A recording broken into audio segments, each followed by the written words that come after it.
Hello students, welcome to PIMP YouTube classes.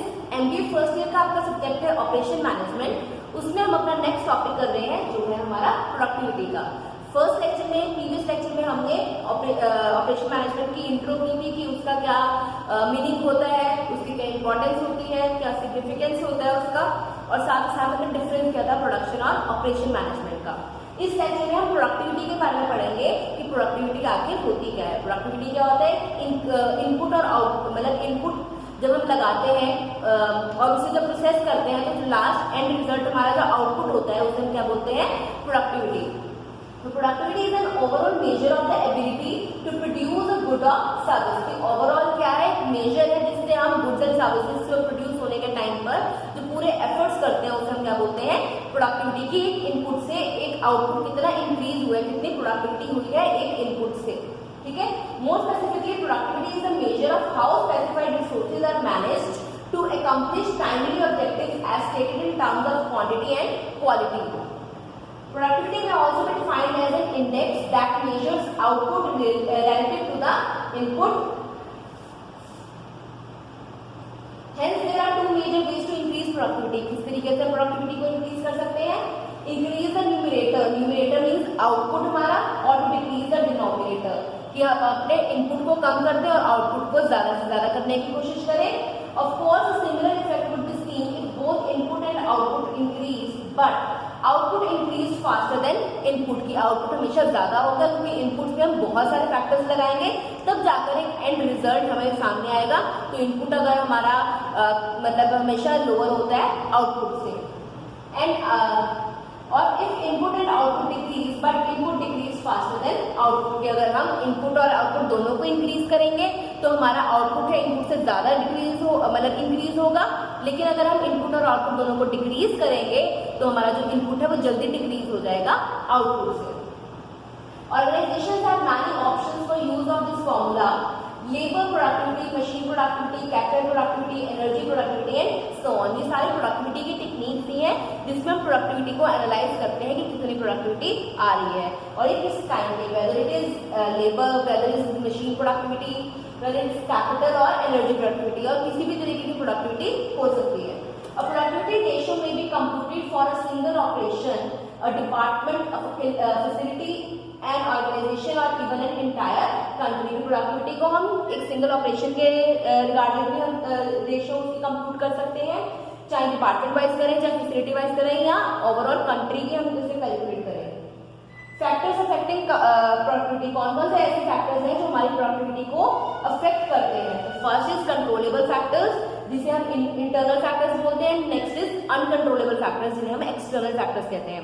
Controllable factors को हम control कर सकते हैं इसलिए they are called controllable factors. जो हमारे इंटरनल फैक्टर्स होते हैं within the factory, within the manufacturing concern, और जो हमारे एक्सटर्नल फैक्टर्स होते हैं या अनकंट्रोलेबल फैक्टर्स होते हैं जो हमारे कंट्रोल के बाहर होते हैं, beyond the limits of our organisation और अवर फैक्ट्री। ठीक है। तो फर्स्ट ऑफ ऑल कंट्रोलेबल और इंटरनल फैक्टर्स में हमारी कौन कौन सी चीजें आ रही है, कौन से फैक्टर्स आ रहे हैं? First is product factor. Product factor क्या होता है? In terms of productivity means the extent to which the product meets output requirements product is judged by its usefulness. कि कितना प्रोडक्ट यूजफुल है उसकी प्रोडक्टिविटी इस चीज पर डिपेंड करती है, अफेक्ट करती है कि प्रोडक्ट कितना यूजफुल है, इसलिए उसकी प्रोडक्टिविटी ज्यादा की जाती है। अगर कम यूजफुल है तो उसकी प्रोडक्टिविटी कम होती है। Next is plant and equipment.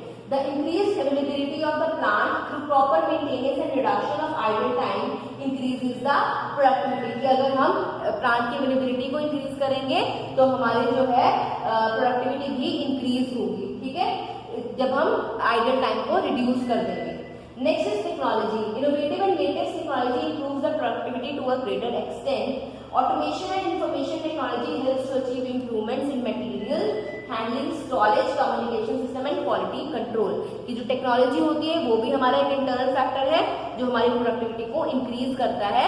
अगर हमारी जो टेक्नोलॉजी है अप टू डेट है, लेटेस्ट है, तो हमारी प्रोडक्टिविटी इंक्रीज होगी। अगर वो कम है, मतलब हम आउटडेटेड टेक्नोलॉजी यूज करें तो प्रोडक्टिविटी भी हमारी कंपेयर टू अदर्स कम ही होगी। Next is material and energy. Material and energy में क्या है? Efforts to reduce materials and energy consumption brings about considerable improvements in productivity के जो भी मटेरियल और एनर्जी हम यूज कर रहे हैं वो भी हमारी प्रोडक्टिविटी को इंक्रीज करेगी। ठीक है, ह्यूमन फैक्टर्स जितने हमारे कॉम्पिटेंट होंगे, ह्यूमन फैक्टर्स जितने स्किलफुल होंगे उतनी ही ज्यादा प्रोडक्टिविटी होगी।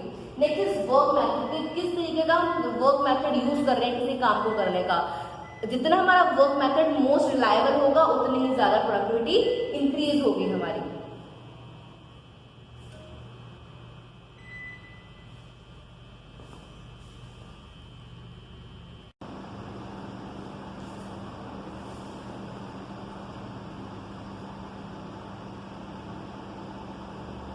ठीक है, तो नेक्स्ट हमारा है वर्क मेथड्स के बाद मैनेजमेंट स्टाइल। मैनेजमेंट स्टाइल, कौन सा मैनेजमेंट स्टाइल यूज कर रहे हैं, किस तरीके से चीजों को कंट्रोल किया जा रहा है, मैनेज किया जा रहा है किसी ऑर्गेनाइजेशन में, किसी मैन्युफैक्चरिंग कंसर्न में। तो ये चीजें हमारी एक्सटर्नल फैक्टर्स में यानी कंट्रोलेबल फैक्टर्स हैं कि जितना हमारा कंट्रोल होगा हमारे हर प्रोडक्ट के ऊपर, हमारे रिसोर्सेज के ऊपर, उतने ही ज्यादा प्रोडक्टिविटी होगी हमारी।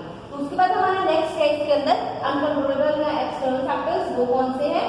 First is structural adjustment. Structural adjustment में क्या आएंगे, these includes both economic and social changes, की कौन कौन से इकोनॉमिकल या सोशल चेंजेस आ रहे हैं स्ट्रक्चरल वे में। तो ये सारी ये अनकंट्रोलेबल होती हैं क्योंकि ना हम इकोनॉमिकल चीजों को अपने कंट्रोल कर सकते हैं, ना ही जो भी सोसाइटी में चेंजेस आ रहे हैं उन्हें कंट्रोल कर सकते हैं। Next is natural resources. Natural resources में manpower, land and raw materials are vital to productivity improvement. तो ये नेचुरल रिसोर्सेज हैं, इनके ऊपर भी हमारा कोई कंट्रोल नहीं रहता है। And third one is government and infrastructure. Government and infrastructure में क्या है, government policies and programme are significant to productivity practices of government agencies, transport and communication power, physical policies influence productivity to the greater interest. Physical policies में हमारे interest, taxes, ये सब चीजें include होती है फिजिकल पॉलिसीज में। तो government किस तरीके की पॉलिसी इंप्लीमेंट करेगी ये हमारे कंट्रोल में नहीं है और ये हमारी प्रोडक्टिविटी को डायरेक्टली इनडायरेक्टली कंट्रोल करती है, डायरेक्टली अफेक्ट करती है। तो ये हमारा ये टॉपिक खत्म हो गया। Next topic is work study. Work study क्या होता है, work study is a general term for those techniques, methods, study and work measurement which are used in the examination of human work in all its context। कि work study means किस तरीके से human अपने काम को perform कर रहा है, उसे स्टडी करना, उसके हर फैक्टर को स्टडी करना कि कौन कौन से किस इन्वायरमेंट में, कौन कौन से प्रेशर में एक पर्सन, एक ह्यूमन बीइंग अपने वर्क को परफॉर्म कर रहा है, अपने जो भी ड्यूटी है उसे परफॉर्म कर रहा है। This is called the work study and which lead to systematically to the investigation of all the factors which affect the efficiency and economy of the situation being reviewed in order to effect improvement. Work study is one of the basic techniques of improving productivity. In order to resolve this aspect, work study aims, क्या क्या aim यानी objective क्या होते हैं work study के, to have optimum utilization of resources, that is 4 M's। 4 M's कौन से होंगे, men, money, material and machines। ये हमारे 4 M's होते हैं। इन्हें अच्छी तरीके से ऑप्टिमम यूटिलाइजेशन इन रिसोर्सेज की होनी जरूरी है। ये वर्क स्टडी के थ्रू हम मेजर करते हैं, हम देखते हैं कि ये 4 रिसोर्सेज अच्छी तरीके से यूटिलाइज हो पा रहे हैं या नहीं हो पा रहे हैं। Then to analyze the work in order to achieve work simplification and thereby improving productivity of the system। कि work simplification और improvement के लिए ये किया जाता है। Then to set time standards for various jobs, time set करने के लिए to evaluate the work content through work measurement। work content यानी कितना काम है किसी काम को मतलब एक ह्यूमन बीइंग जो करता है तो उसे हम वर्क मेजरमेंट के थ्रू हम वर्क स्टडी में मेजर करते हैं।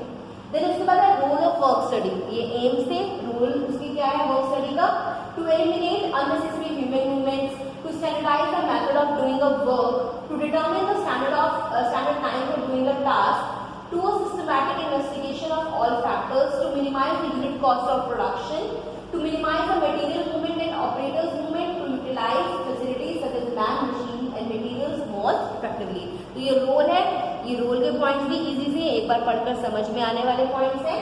देन उसके एडवांटेजेस क्या होती है हम वो डिस्कस करेंगे। एडवांटेजेस में क्या है, it helps to achieve the smooth production flow with minimum interruption. Work study में हम मिनिमम इंटरप्शन के साथ अपने जो वर्क एम्स होते हैं हम उन्हें अकम्प्लिश कर पाते हैं, प्रोडक्शन फ्लो को इंक्रीज कर पाते हैं, स्मूथली चला सकते हैं। Then it helps to reduce cost of product by eliminating waste and unnecessary operations। की वर्क स्टडी में हमें पता चलता है क्या वेस्ट क्या या कौन सा कितना आइडियल टाइम है जो नेसेसरी नहीं है, तो हम उसे आसानी से रिमूव कर सकते हैं, और या जो वेस्टेज आ रही है उसे रिमूव कर सकते हैं, जिससे हमारा जो है कॉस्ट ऑफ प्रोडक्ट कम होता रहता है। Then better worker management relation, meets the delivery commitment, reduction in rejection and scrap, and high utilization of resources of the organization. Lesser rejection कब होंगे, जब हमारा product up to the quality होगा, up to the mark होगा। तो वो कैसे, work study में हम जैसे हमने पढ़ा है क्या होता है work study, each and every aspect of human working हम उसे एनालाइज करते हैं, उसे सुपरवाइज करते हैं। तो हम हर चीज को देखते हैं कि क्या काम स्टैंडर्ड के अकॉर्डिंगली हो पा रहा है या नहीं हो पा रहा है। तो अगर स्टैंडर्ड के अकॉर्डिंगली सारा काम होता है तो रिजेक्शन के चांसेस खत्म हो जाते हैं। ठीक है, helps to achieve better working conditions, better workplace layout, improves upon the existing processes और methods, and helps in standardisation and simplification.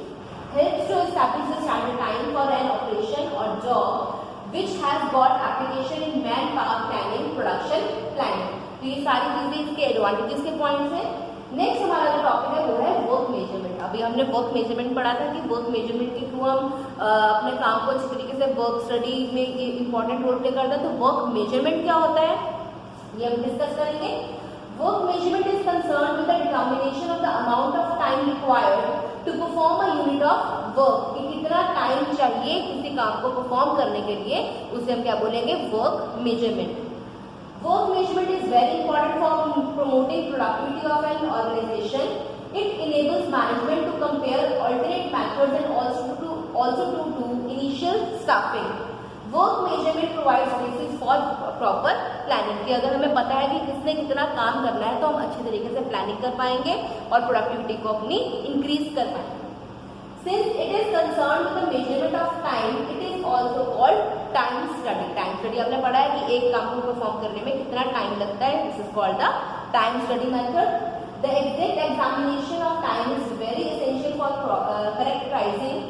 To find the correct manufacturing time for a product, time study is performed to give competitive quotations. Estimation of accurate labor cost is very essential. कि labor cost accurately जानना बहुत जरूरी है अगर हमने correct pricing करनी है किसी प्रोडक्ट की। ठीक है, work measurement has been defined by the British standard institution as, definition क्या दी है इन्होंने, the application of techniques designed to establish the time for a qualified worker to carry out a specified job at definition level of defined level of performance. की techniques को use करके एक worker, एक skilled worker अपने काम को किस तरीके से एक स्पेसिफाइड टाइम के अंदर और एक लेवल ऑफ परफॉर्मेंस, जिस तरीके के डिफाइंड लेवल ऑफ परफॉर्मेंस है उसके थ्रू कितने टाइम में काम परफॉर्म करता है, this is called the work measurement.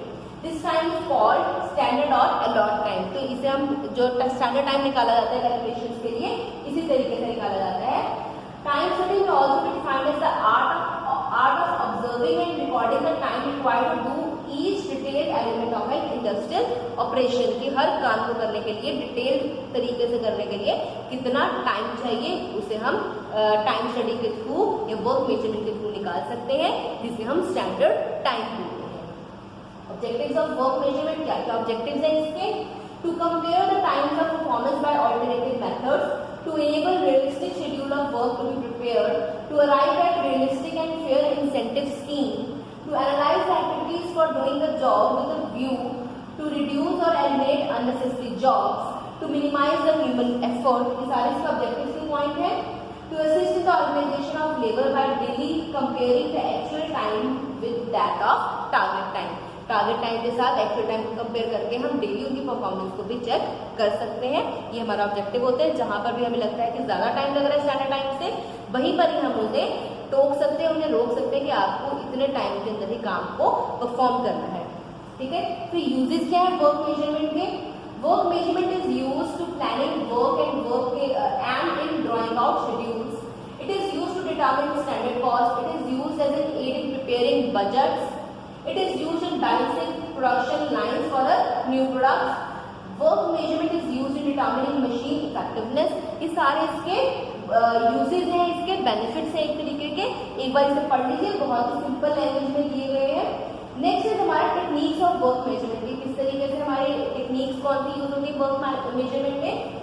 It is investigating and eliminating works measurement is investigating and eliminating ineffective time. It not only reveals the existence of ineffective time, but it can be used to set standard times of carrying out the work so that ineffective time does not evolve later. कि ineffective time को हमेशा के लिए eliminate करना ताकि वो exist करे ही ना, इसलिए वर्क मेजरमेंट किया जाता है। और कौन कौन सी टेक्निक्स है इसके अंदर? The principal techniques of work measurement are classified under the following heads. Time study होता है हमारा, then work sampling, third one is predetermined motion time system की पहले ही हमें पता होता है कि इस टाइम के अंदर अंदर काम खत्म करना है, जैसे टाइमर सेट होता है कि इस टाइम के अंदर अंदर काम खत्म करना है। देन इज एनालिटिकल एस्टिमेटिंग, इसमें हम एनालिटिकल एस्टिमेशन के थ्रू हम टाइम को डिसाइड करते हैं कि कितने टाइम में वर्क हमारा परफॉर्म हुआ है। तो ये टॉपिक हमारा प्रोडक्टिविटी का कंप्लीट हो गया। इसके साथ साथ हमने वर्क स्टडी पढ़ा है, वर्क मेजरमेंट का टॉपिक पढ़ा है। ये सारे टॉपिक प्रोडक्टिविटी के साथ ही इंपॉर्टेंट टॉपिक्स हैं, तो इन्हें अच्छी तरीके से एक बार फिर से पढ़ लीजिए। कोई भी प्रॉब्लम हो तो आप उसके बारे में पूछ सकते हैं, ठीक है। तो that's it for today, thank you, have a nice day.